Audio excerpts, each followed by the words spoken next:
Good morning. Welcome to Learn a Latte Live. This is our monthly speaker series where we bring in a wide variety of experts to talk on a variety of subjects. So sit back, grab your cup of coffee, and learn a latte.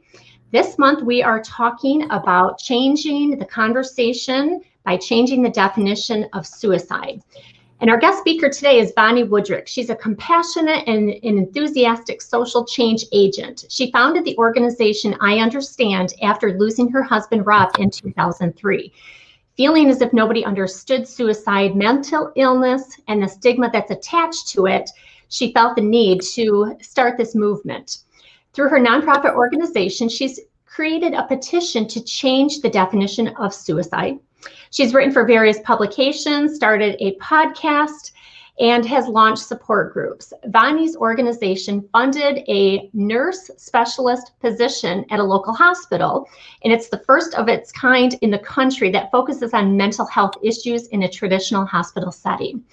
She recently became a certified life coach and published a book, I Understand: Love, Pain, and Healing After Suicide. Bonnie is very passionate about what she does, and we are so thankful for her being here today to talk about this very important subject. So thank you, Bonnie, for being here. Thank you for having me. My passion, obviously, is changing the conversation to normalize the conversation and to bring it to everyday places. So being here today and with AARP and Learn a Latte, I am very, very grateful for this opportunity. So what I'd like to do is start by saying that we lose almost 1 million of our friends, family workers, family members to suicide each year worldwide. And that is why it is so important to change the conversation so we can bring understanding to something so difficult to understand. And my passion is really changing that conversation. And I'm really excited to be here. And I know that many probably don't think about talking on the subject of suicide can be excited, but I'm excited because I'm seeing changes, and the changes cost you nothing except a change in attitude and signing our petition and agreeing that you're going to talk the same way that we talk to destigmatize. So currently, the definition of suicide is one who intentionally kills themselves. If you were to ask me how my husband died, and I said he killed himself, how does that make you feel? Probably a little bit uncomfortable, not knowing what to say. But if I answered a different way, and the way that I want to talk about suicide is he died from depression, how does that make you feel? Likely the two answers will lead you to very different conversations. The second resulting in a discussion about the suffering he was experiencing, and then we can talk about the signs and the symptoms of depression or the pain that they were living with. We believe that it's important to talk about why someone died rather than how someone died. The number one question asked to someone who has lost a loved one to suicide is, how did they do it? Does the how really matter? Do I have to go back to that devastating moment that caused a lot of trauma in my life to tell you about that.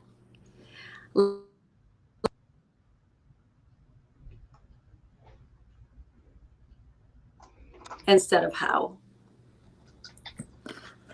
I'm sorry, obviously I got a little bit. You're back, Ronnie. That's okay. I got a little disruption there. Yeah. I'm curious. You mentioned, that people often ask the how. Why do you think that is? Because it is like people feel like a need for closure or some kind of understanding. What is the reason that people ask the how? Well, I think I'm sure it's curiosity. People want to know, well, how did they do it? Because maybe that does bring some closure to them. But also they're ignorant, and you hate to say that, but ignorant people say ignorant things. So if we can educate and talk about suicide and mental health illnesses the way that we should be talking about them, because the how doesn't really matter. And out of respect for the family and the loved ones, and to somehow take the darkness out, if we could change that and ask the question, why, instead of how. And that way we can talk about the illness rather than the act, which we believe will become less stigmatized by doing so. But all of the reasons really revolve around a struggle that the person sees no other way to manage. And we need to focus on mental health, brain health illnesses, or pain that leads to the death rather than the causes and the symptoms rather than the act itself. Because by doing so, we will bring understanding, reduce stigma attached to suicide. And in turn, I think that we will not only change lives, but we will save lives. The simple change in language can impact those struggling with their physical and mental health, their loved ones, and survivors of suicide. When we talk about the illness rather than the act, we can talk about all illnesses have treatments. All illnesses can be terminal. So if we truly look at mental health illnesses, which it's their illnesses, we can know that suicide is a side effect of an illness that can also be terminal, just like any other illness. So we think it's time to start talking about that illness rather than the act. And one thing I think that we don't talk about enough is pain, and pain associated with suicide, because pain is a common denominator of all suicides. And I didn't know that both depression and pain have a deadly side effect. And that side effect is suicide. So we've all experienced pain. We all could be at risk for suicide, especially now with all of the fear that COVID and the unrest of our country has. We need to talk about pain and recognize that pain can bring suicidal thoughts and actions to anyone. Look around your circle of friends and family. Do you know someone that may be struggling? Maybe going through a divorce. Maybe their spouse lost their job. Their child is sick, or you're experiencing physical pain that is just debilitating. Reach out, because those types of pain can cause pain so deep, bringing the thoughts of wanting to end it all. You do not have to be diagnosed with a mental health illness to have suicidal thoughts and actions. In fact, 54% of all suicide, people do not have a diagnosed mental health illness. So we need to start looking at where that pain comes from. However, 90% of those that do die by suicide have depression.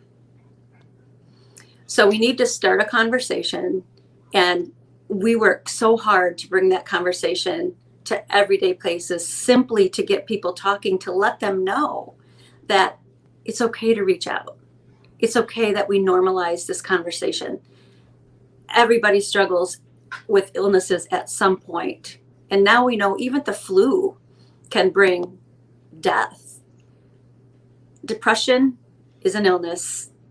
It can have a terminal side effect as well.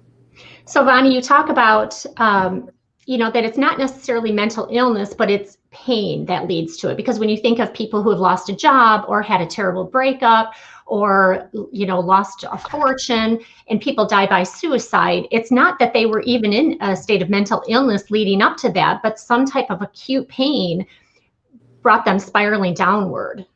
That's absolutely correct. And I think that we just don't talk about it enough. One that we didn't mention was bullying. Mm-hmm. Bullying, especially in our youth, has caused way too many suicide deaths and suicidal thoughts and actions.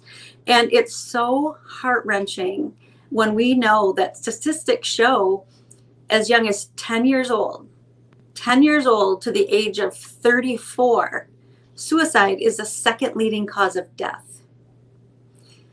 So that's why it's so important that we need to recognize pain and really talk about pain, and just asking. Don't be afraid to reach out to your friend or your family member and say, I know you're going through a hard time. I may not understand what you're going through, but I know that it's probably not easy. So I want you to know that I'm here, and resources, and there's so much available now to talk about it. And we've just seen such an increase with suicidal thoughts, suicidal ideation, because of the pandemic and the fear, that people are living with.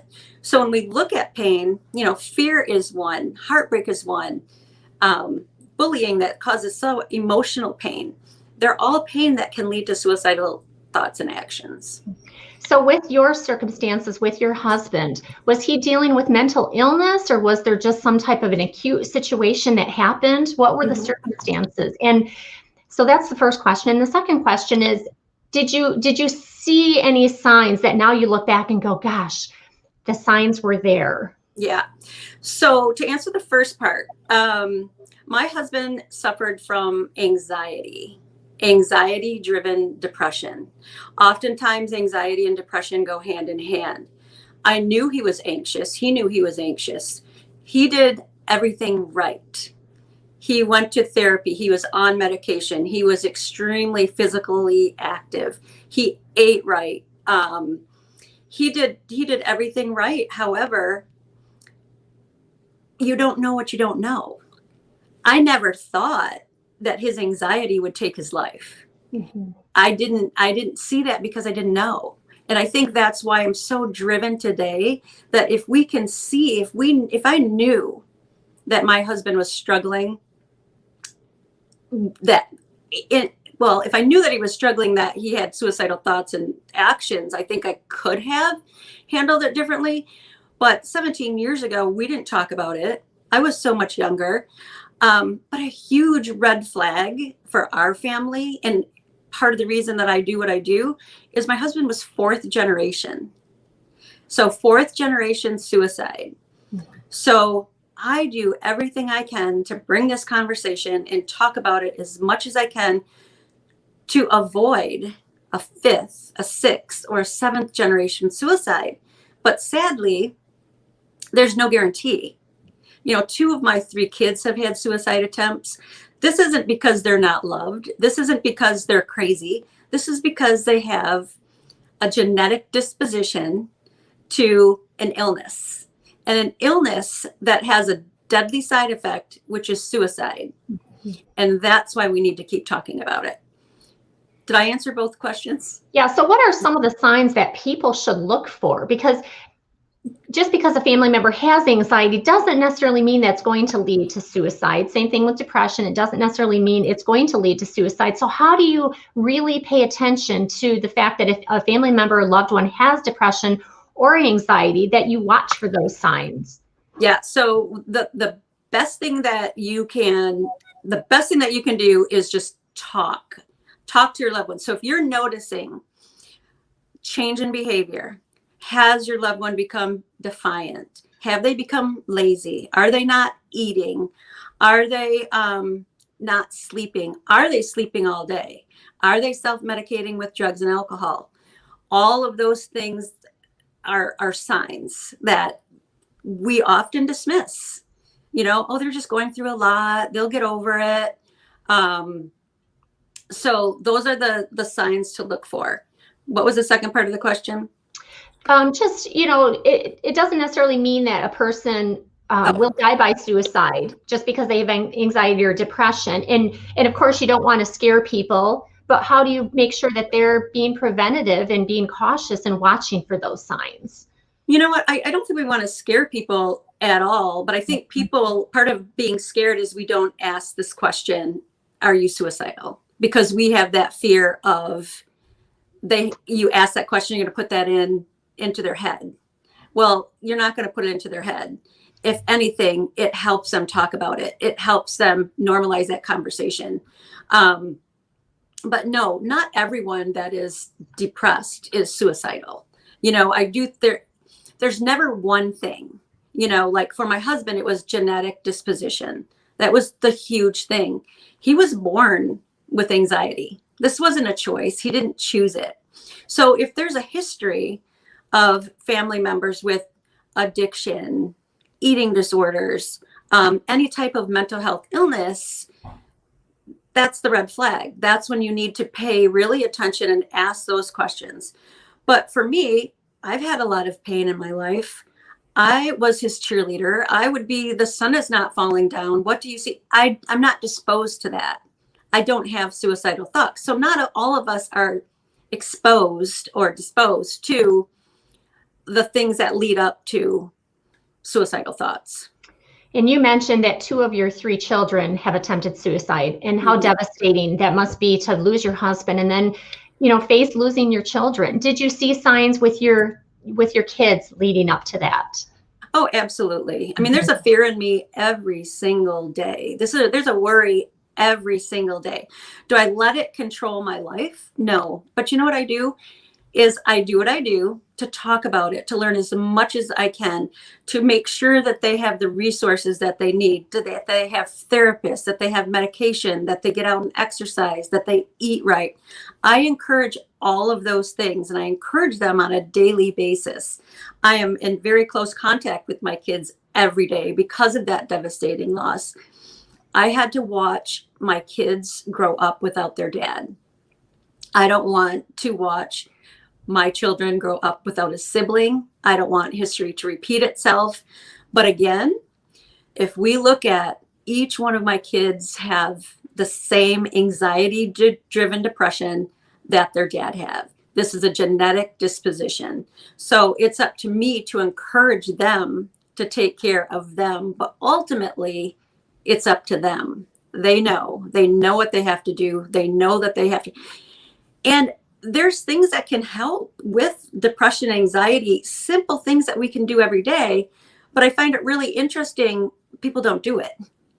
They don't, you have to go to therapy, or you have to take your medication, or you have to do tapping or meditation or yoga, whatever that you can find to ease and calm your mind. But at the end of the day, just like with a cancer, if you have an illness, all the treatment and everything that we do, sadly, can become a terminal illness. And we need to start recognizing that suicide is not a choice. My husband didn't choose depression. He didn't choose anxiety. My kids didn't choose this. They were born with this. And that's why it's so important that we talk about it, because we need to understand that, yes, treatment's available, help is available, but sadly, we have to be realistic, just like we do with cancer. Some people live and some people die. And I don't mean to come across cold. That's just the reality of the situation. So for families who've lost a loved one to suicide, they often experience the stigma that we mentioned early on. They experience the stigma. What is the stigma, and how do we fight against that? The stigma is the fear of, if I tell you that I have attempted suicide or I have a mental health illness, you're going to think I'm crazy. You're not going to want to be around me. And so that all adds, and it's dark and it's scary. We keep it in. We don't talk about it. We sweep it under the rug. So what do? We do what we're doing right now, is we talk about it and we bring it to everyday places to normalize it. Because if my child had cancer, what would I do? You know what we would do? We would talk about it as a family. We would go to the doctor. We would get a plan. We would receive treatment. We would go to aftercare, and we would continue checkup for 5 years. We don't do that with mental health. People are stigmatized because, like, people, I had such a hard time talking about my husband's death. I lied. I said he died from cancer. I said he died from a whole bunch of other different things. And that just dug me more into a hole of, well, what kind of cancer? And, all sorts of other questions. And when I came to the decision to talk about it and bring it to the forefront, I'm telling you, I felt so alone, but I had just troops behind me of wanting to share and wanting to tell their story. And that's so important too, to reduce that stigma, is talking about it and sharing your stories, because chances are somebody will come to you and thank you for it. Yeah, it's interesting because there was once a time when alcoholism had a stigma attached to it. Breast cancer had a stigma attached to it. Now we understand that those are illnesses, and there's nothing to be ashamed of in dealing with that. When you made that decision to own your story, essentially, I mean, that's what you did, is you owned it. How long did it take you before you owned it? And how did it make you feel once you made that decision that, you know what, there's no shame in this? Yeah. I didn't really, it took me a long time. It's been 17 years.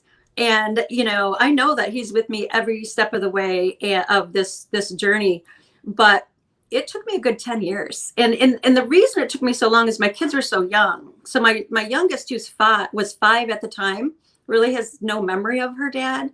And then a 12-year-old and a 15-year-old. So my life for that good first solid 10 years was getting these kids to be the best that they could be, in spite of their loss, in spite of their own personal struggles.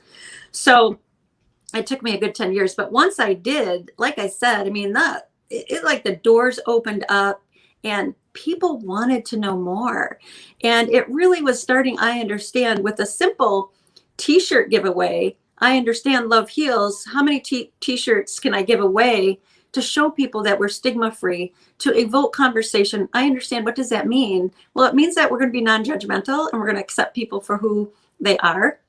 And so to date, we've given over 15,000 shirts away.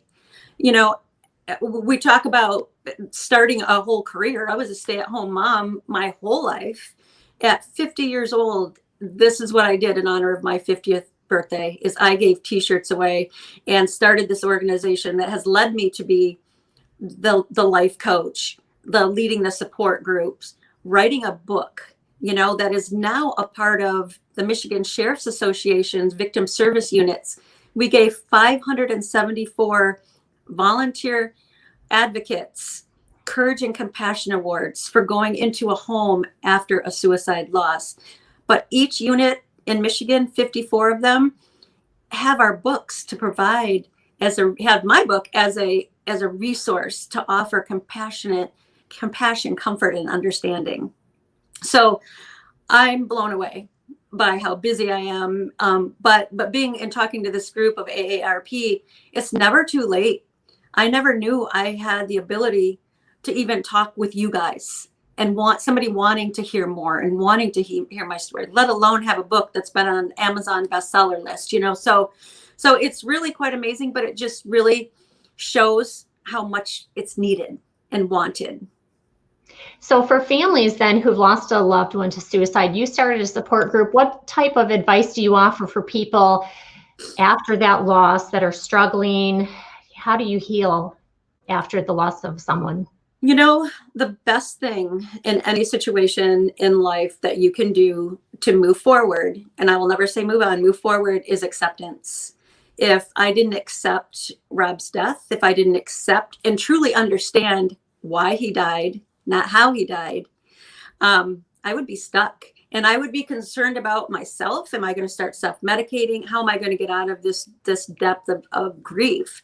So acceptance is truly number one. And in our support groups, the second thing would be the way we talk in our language. We don't use the word kill. We don't believe in the kill themselves. We believe the illness won. We take the word commit out. We don't say my husband committed suicide. We talk about the illness. My husband died from depression. Those things, when we talk about that and you come to the support group for the first time, this sense of like relief comes over people, like, wow, I've never thought about it like that. We just don't talk about it like that. And that's what I try to do. So for you in this journey, you've written this book, Mm-hmm. and you told me that you had an offer for people who were watching with your book. I do. Where's my book? It's this. I understand pain, love, and healing after suicide. And I believe, and if you read the reviews on Amazon, most people that read it believe it should be read by everyone to bring this understanding and bring light on this dark subject. But I would like to offer anyone that is listening a free copy of this book.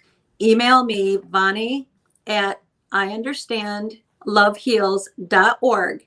And the first 100 people, I will mail this to you because I truly believe it will help in your journey of loss after suicide or a better understanding for those that are struggling. Yeah, thank you, Vani. That is such a generous offer, because I know that there are people out there that are hurting. And if there are people right now that need help, where do they go? Like, they need immediate help. So who do you send them to? Who do you refer people to? We have so many resources on our website, www.iunderstandloveheals.org.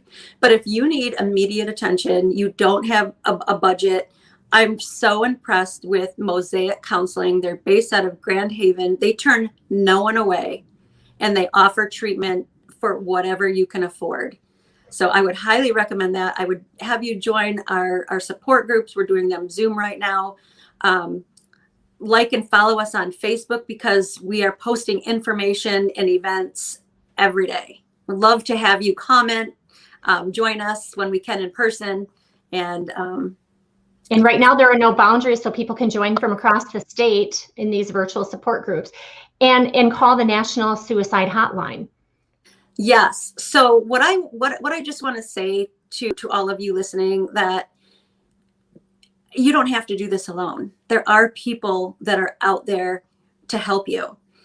There's a 1-800-273-TALK available 24/7, but walk into an emergency room, call your doctor, get a therapist, because I just want you to know that your family is not better off without you. And what stops people from getting the help they need, Vani? You know what? The majority is the stigma that's attached. The stigma, and then the resources, financial can often tie people's hands, but that's why I highly recommend somebody like Mosaic. And they're doing so many Zoom calls and teletherapy meetings right now, but there is help available and there are resources, and there's so many listed on our website. And this whole campaign of yours, this mission of yours, the ministry, is to change the definition. So how would you change the definition? What would you want that to look like? So originally, or right now, it's one who intentionally kills himself. I would like to see it change to a side effect of a mental health, brain health illness, or pain. We need to add pain in there. We need to add illness in there. And if you are interested in learning more about how to talk about it and about the definition petition on our website, you can sign the definition petition there. And what does it take to change that definition? You've got this petition. What does it take to change it? That's a good question. It's amazing how many national organizations that I've talked to and really believe in this. But for me, if it never gets changed, it's allowing us to have the appropriate conversation by releasing that outdated, stigmatized version and updating it with a more accurate version. And that will help families along the way who are struggling because they have a family member who maybe needs help, but again, that stigma stops them from getting the help. Mm-hmm. Or after they've lost someone by suicide, they have the shame of not wanting to tell people like you did. You lied about it, and there's no that's never a good solution, right? The way to break down the stigma is to talk about it. You know what? The old saying is true. The truth will set you free. And the truth never changes. When I was making up stories about, oh, he died in a car accident or he had cancer, it would just like be a whole more lies and lie after lie after lie, until I could really face it and understand. And I think that the truth set me free. And by doing so, we have a movement, and we're going to make changes. And so again, Bonnie, can you repeat again the number for people to call if they're struggling right now, or they have someone in their life who is struggling, so that they can get help? Can you repeat that number? Absolutely. You can call 1-800-273-TALK or text HOME to 741-741. And we're just about out of time, Bonnie. Is there any last remaining thoughts that you want to share with viewers? Again, I just want to reiterate the fact that you're not alone. There's so many other people that have the same story that you do. Reach out, talk to someone, message me at info@IunderstandLoveHeals.org. I'll help you find the help that you need.